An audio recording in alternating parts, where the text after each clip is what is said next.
You'd think a promotion would feel like a win. And at first it did. I cried in my car, happy tears.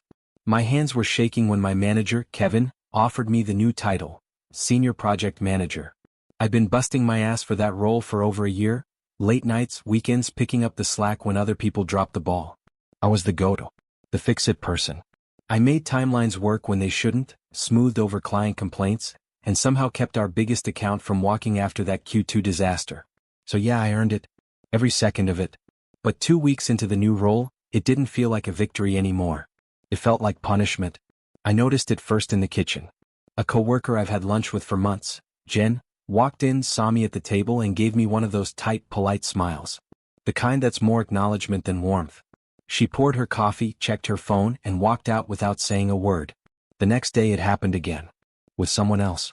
By the end of the week I felt like a ghost. No one said anything outright. No one confronted me or made a scene. But the shift was clear. Conversations stopped when I entered the room.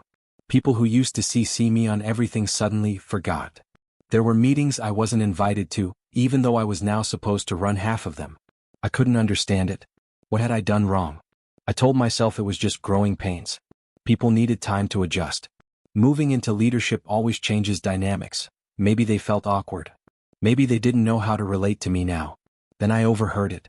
In the hallway. Outside the printer room. She must have slept with Kevin or something. There's no way she just skipped ahead like that. I froze. 2 voices, one male, one female. I didn't recognize them immediately. They weren't people I worked closely with. But they were coworkers. And they said it like it was just understood. I stood there, hidden behind the corner, heart pounding.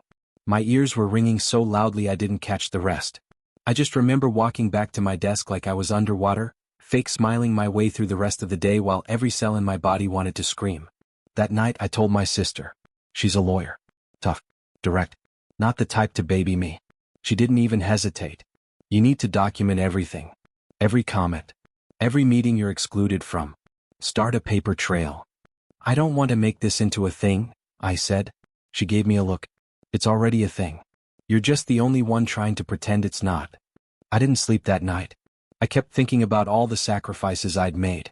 The birthdays I'd missed. The weekends I'd given up. The work I'd done that no one else wanted. And now none of it mattered. Because people had decided I got here on my back instead of my merit. I started replaying every interaction with Kevin. Had I ever said anything that could be misinterpreted? Had we joked too easily in meetings? We got along well, sure, but it wasn't like that. He's married. I'm in a long-term relationship. We barely even text outside of work hours. But it didn't matter. The damage was done. It wasn't just whispers. It was isolation. I became the topic no one talked to, only about. And the worst part? No one said it to my face. They just stopped inviting me to lunch. Stopped making eye contact during stand-ups. Stopped replying to my good mornings on Slack. It was death by 1,000 cuts. And I hadn't even hit my 30-day review yet. The Monday after I overheard the rumor, I walked into the office like I was preparing for battle. Head high, shoulders back, fake confidence layered on like perfume. And no one even looked up. I walked by Jen's desk. She didn't glance over. I passed Neil, who usually cracked a joke about whatever disaster was trending in the news. Nothing. Just silence and the soft clack of his keyboard. Even our junior associate, Becca, who I'd mentored since her first day, barely acknowledged me in the break room. It was like I'd become contagious. Every interaction suddenly came with undertones. Polite but clipped. Emails were shorter. Responses delayed. People said, as per the original plan, instead of asking me what to do. They were following protocol, but only just enough. As if any more engagement would be seen as aligning with me. I started to dread meetings. The glances across the table when Kevin agreed with me. The way people raised eyebrows when I shared a plan. The moments when someone repeated what I'd said minutes earlier, but this time the room nodded in agreement. It was subtle, but not subtle enough to ignore. Kevin, for his part, didn't seem to notice. Or maybe he did and didn't know what to say. He kept treating me the same, cordial, collaborative, confident in my decisions. But I began pulling back, making myself smaller, second-guessing every email I sent, every idea I pitched. I even found myself dressing differently. No more pencil skirts, no more lipstick on Thursdays. I hated that I was doing it, but I couldn't stop. I was shrinking myself to look less like the woman they whispered about. The tipping point came during our monthly all-hands meeting. Kevin had me present a project overview, a summary of how we pulled off a major deliverable despite a huge budget cut. I'd put in extra hours the week before, piecing together the visual deck, rehearsing my talking points. It was sharp, concise, and honestly one of my best presentations. And as soon as I finished, before anyone even asked a question, one of the senior team leads, a guy named Mark, chuckled and said just loud enough for the people nearby to hear, "Well, someone's gunning for partner track." The tone was unmistakable. Half the room laughed. The other half looked down. Kevin cleared his throat. "Let's stay focused," he said, moving the meeting forward like it hadn't just happened. I stood there, pulse in my ears, every muscle in my body on fire. I wanted to say something. Wanted to call him out. But instead I smiled tightly and took my seat. Later in the hallway, Kevin caught up with me. "I'm sorry about that," he said. "Mark's an ass. Don't let it get to you." "Do people actually think it?" I asked. I don't know why I said it. Maybe I needed someone to say it back to me, to confirm it wasn't all in my head. He hesitated. Then, "People get weird when someone moves up faster than expected. You're doing great work. That's all that matters." But it wasn't. Because now, even if I was doing great work, no one saw it. Or if they did, they attributed it to something else. Something I didn't earn. I spent the rest of the day going through the motions. At 4:47 p.m., I sat at my desk and stared at a blank Word doc I was supposed to fill with next quarter's roadmap. Instead, I opened a new document and started typing everything I remembered from the past 3 weeks. Names, comments, slides, the hallway conversation, Mark's comment, the meetings I was left out of, the project email chain I wasn't looped in on until the last second. I didn't know what I was going to do with it. HR, legal? I wasn't sure. But I needed a record. Because I could feel it now, how easy it would be for this story about me to spin completely out of control. And if it did, I wanted to be ready. But even as I typed, one thought kept circling. I worked so hard for this. And now I couldn't even enjoy it. By the start of the next week, the dread had settled into something more permanent, like a low hum under everything I did. It wasn't just tension anymore. It was resignation. Like walking through a fog you finally accepted might never lift. The work itself wasn't the problem. I still hit every deadline. My team's numbers were solid. Client satisfaction was high. But the office had become cold. The worst part was the silence. Not the loud, dramatic kind you see on TV, the awkward tension, the blow-ups, the shouting. No, this was something quieter. Meaner. The sound of everyone excluding you just enough to remind you you're not really one of them anymore. Even my closest work friend, Rachel, had started acting different. We used to grab lunch together every Tuesday. It was our little ritual, a standing date. We'd vent, joke about projects, talk about our lives. But for 3 Tuesdays in a row, she'd forgotten. The last time I asked, she hesitated, then said, "Oh, I'm actually grabbing something with the team today." Next week, though? There was no next week. I was sitting alone in the break room one afternoon when she finally walked in, noticed I was alone, and hesitated by the coffee machine. "I feel like we haven't talked in forever," she said almost guiltily. I nodded. "Yeah, it's been a minute." She looked around, lowered her voice. "Can I ask you something? Off the record." "Sure." "Did something actually happen between you and Kevin?" I felt like the ground gave out beneath me. I stared at her. "Are you serious?" "It's just, people are talking." I didn't want to believe it, but she looked down. "You've been close. And then the promotion. And then everything shifted so fast. You can't blame people for wondering." "No, Rachel," I said, trying to stay calm. "I can blame them. Because what they're doing is sexist and small and cruel. I've been working my ass off here. For years. You know that better than anyone." She looked ashamed. "I know. I'm sorry. When enough people say something, you start to question what's real." That sentence stuck with me all day. When enough people say something, you start to question what's real. That was exactly what was happening.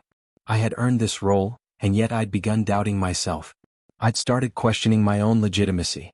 Like their whisper campaign had rewritten the story of my success. And the worst part? I was letting it. That night, I went home and cried harder than I had in months.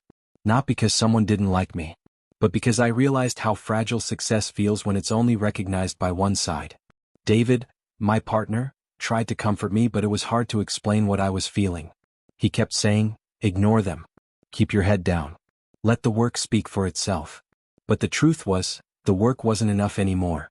The next morning I found a sticky note on my desk. Just one sentence, written in handwriting I recognized immediately. It was from Julia, our oldest senior staff member. She was tough, guarded, known for keeping to herself. The note read, "This place eats women alive. Don't let it swallow you too." I sat there for a full 5 minutes staring at it. That was the first time anyone had acknowledged it. Not just the rumor, but the deeper problem. The way this place, like so many others, rewards women for excellence. Right up until the moment they actually succeed.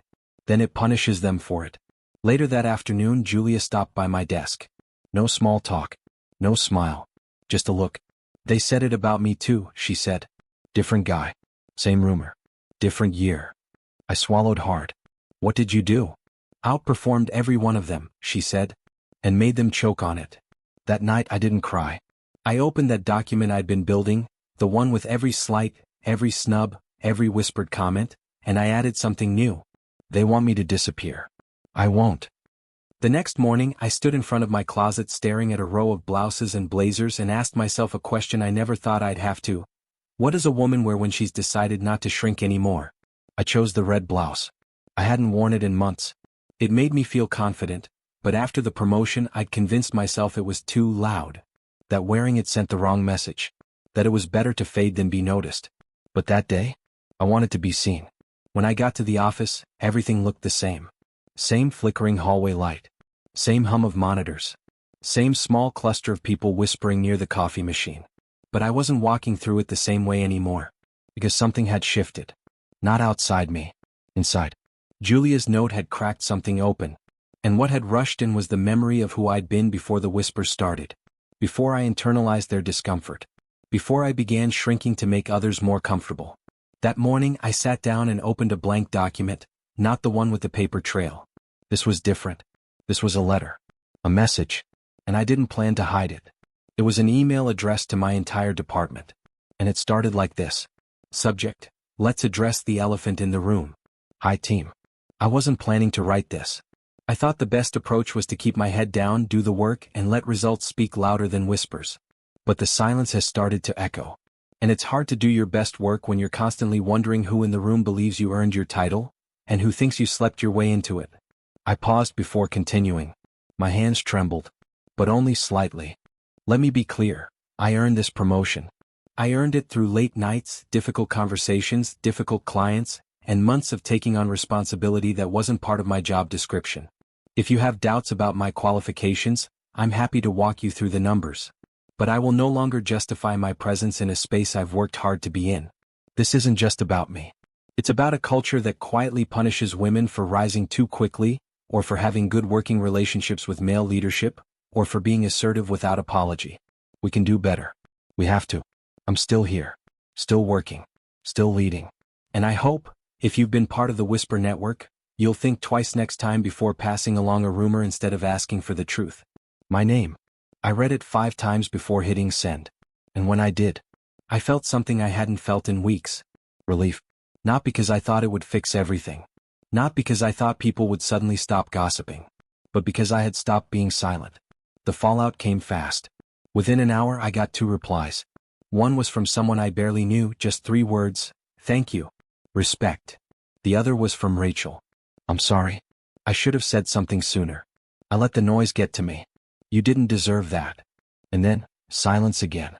But this time it felt different. Less hostile. More like people didn't know what to say now that I had said everything first. Kevin called me into his office before lunch. He looked pale, uncomfortable. Shut the door behind me. "I didn't realize how bad it had gotten," he said. "I don't think you wanted to," I replied. He sighed. "You're right." He didn't offer to fix it. Didn't offer much at all. But he said he supported me. That he respected me. That the company would be addressing internal communication culture at the next all-hands. I didn't hold my breath for a full revolution, but I appreciated the acknowledgement. That afternoon Julia passed by my desk. She didn't say anything. Just placed a sticky note down and kept walking. This one read. That was loud. Good. And then something even stranger happened. 2 days later, Mark, the one who'd made the partner track joke, called me after a meeting and apologized. "I was out of line," he said. "Seriously. I was being a dick. I've been in this company too long and I let my ego take over. You didn't deserve it." Did I believe his heart had changed overnight? No. But I believed he understood now that I wasn't going to play dead. that I had a spine, and receipts. I won't pretend everything got better instantly. Some people still avoided eye contact. A few never spoke to me again. But a surprising number did. Because I had forced the room to look at itself. And once that happens, even if people hate the mirror, they can't unsee what's reflected back. 3 months later, I led a project that brought in the biggest client we'd landed in a year. And this time, when Kevin praised me publicly, no one laughed. No one muttered. They just clapped. I didn't need their applause. But I let it wash over me anyway. Because for the first time since the promotion, I stood there knowing, not hoping, not guessing, that I hadn't lost myself to prove myself. And when I looked around the room, I didn't see enemies. I saw people learning in real time what it means to see a woman succeed, and shut up about it.